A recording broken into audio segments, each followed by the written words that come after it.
Hi guys, ito ko ngayon nag-aasikaso or nag-aayos ng aking mga gamit na mga inipon at papadala ko ito sa aking pamilya sa Pilipinas. So, hindi rin biro ang mga ganitong gawain ng isang OFW kasi kailangan mo mag-ipon, kailangan mo magtipid para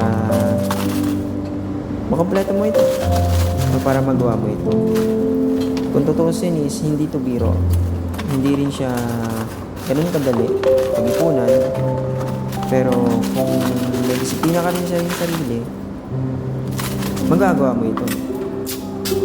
Kung tutuusin, hindi na to bago sa mga tao na nandito sa ibang bansa o kahit sa ibang sulok ng mundo.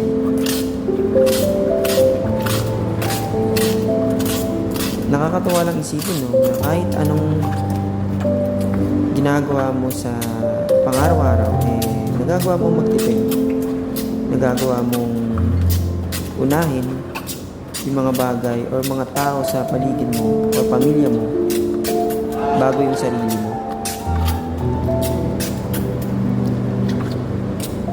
Kung tutusin mo, hindi ko na kailangan gawin ito. Kasi mas kailangan nga ng pamilya natin magpadala tayo ng buwan-buwan na panggastos nila sa Pilipinas o panggastos nila sa pang-araw-araw. Pero syempre, isa ito sa mga regalo na hindi nila nabibili dahil sila din mismo mas inuuna nila yung importanteng bagay bago yun sa kanila sarili, pang sarili.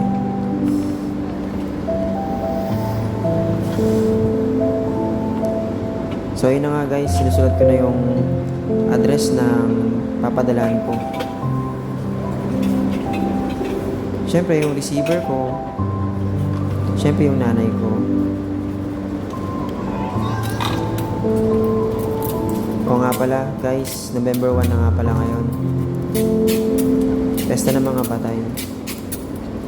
Naalala ko tuloy yung tatay ko na last year lang nawala. Or last year lang din siya kinuha ni Lord, na alam ko na sa mabuting kalagayan na siya.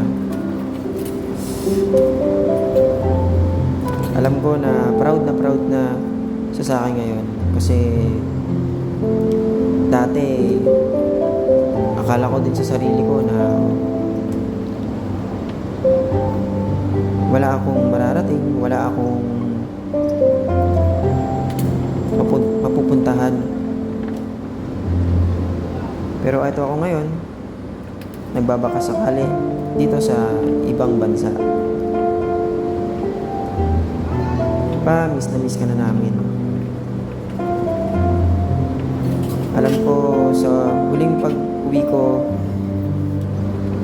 pag-uwi ko sa Pilipinas, sa atin, hindi na kita makikita. Hindi na kita mayayakap.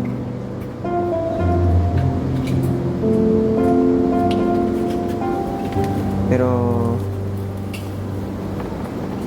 aking palalakasin pa yung loob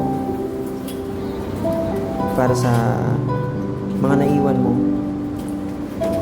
Kami nang bahala kay mama. Kami nang bahala sa mga kapatid namin, sa mga bunso. Huwag ka mag-aalala. Hindi namin sila pababayaan.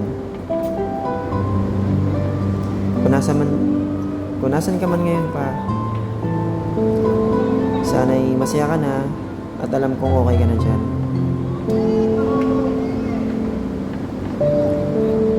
Balang araw, magkakasama-sama rin naman tayo.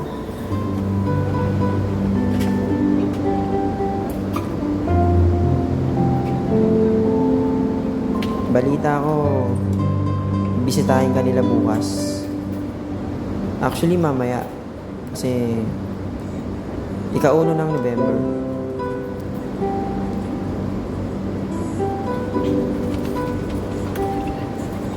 So far guys, patapos na ako. Medyo nagdrama lang ako ng konti kasi pesta ng patay ngayon at kailangan natin bisitahin yung mga mahal natin sa buhay na nawalay sa atin. So yun guys, patapos na yung ginagawa. So almost done. So see you guys Hanggang sa muling pagkikita.